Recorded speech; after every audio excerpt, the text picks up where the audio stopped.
The road to Le Mans is not an easy one, and Corvette Racing knows this all too well.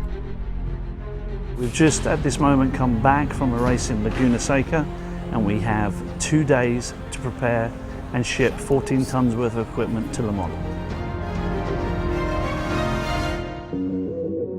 Once in Le Mans, the team must direct its focus on the daunting challenge of winning the grueling 24 hours endurance race. There is much work to do.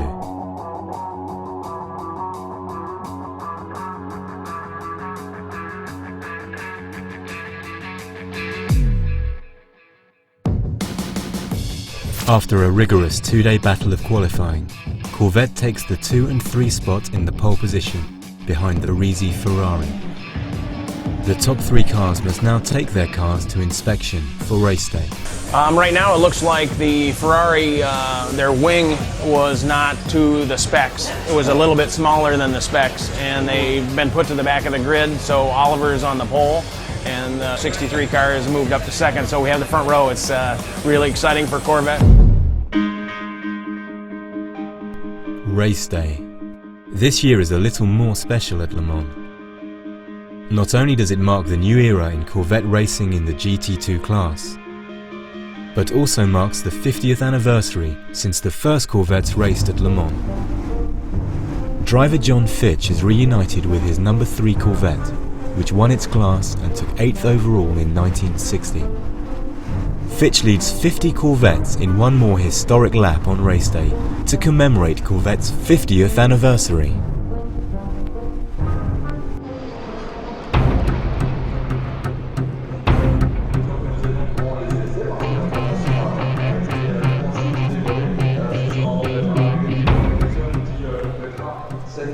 "3 p.m. hits. The race begins.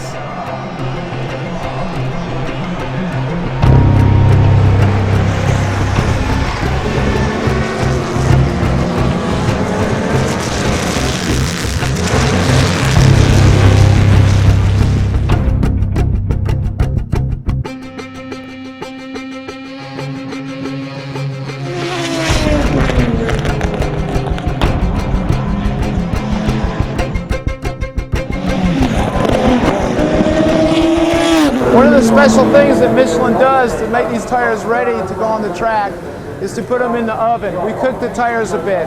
What we do is we take a cool tire, warm it up to the track race temperature so it has the maximum grip.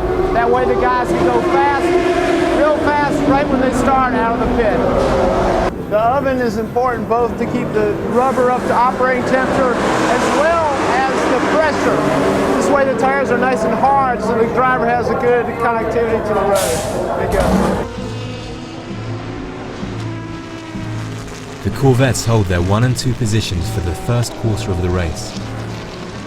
The 6th hour features an intense battle for lead position between the number 64 Corvette and the number 82 Ferrari 430 GTC.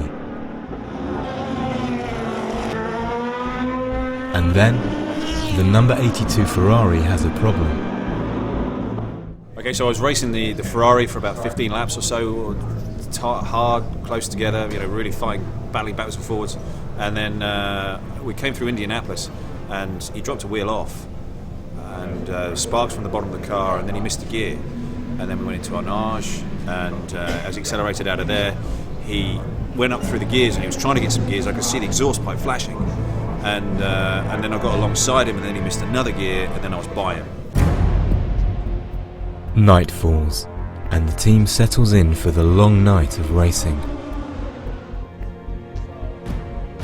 The atmosphere is good in the garage of Team Corvette.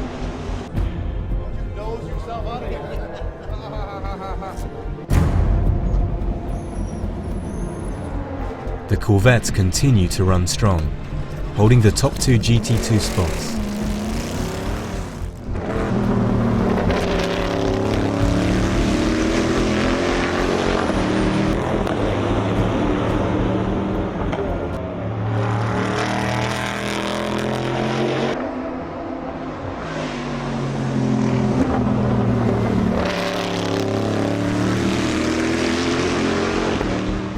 The race continues, but there is a new opponent: fatigue.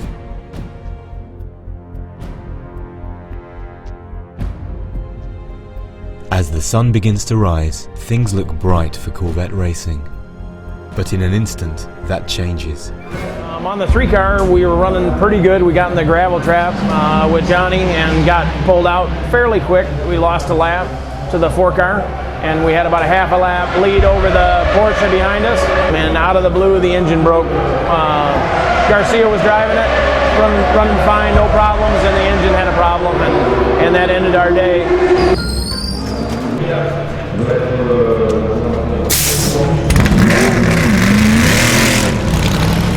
A little over an hour passes when disbelief strikes again. The 64 car makes contact with barriers in the Porsche curves after an aggressive pass by the number 1 Peugeot.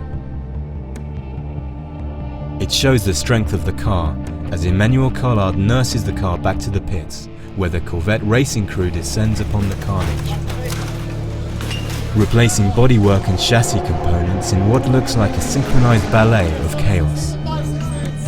Within 35 minutes, the crew has rebuilt and started the car. Oliver Gavin and the 64 car are back out on the course, turning a faster lap than his pole-winning lap.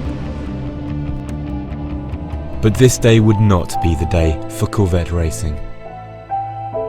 At 9:42 AM, the 64 car retires after an apparent engine problem.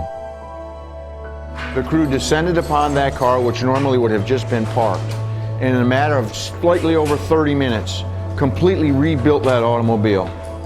Everybody on this team, from top to bottom, was thrashing on that car, and it just tells you what kind of heart all these guys have. It really is amazing. I'm proud to talk for them, but I'm even more proud to work with them. Guys, you look for the good in an event like this.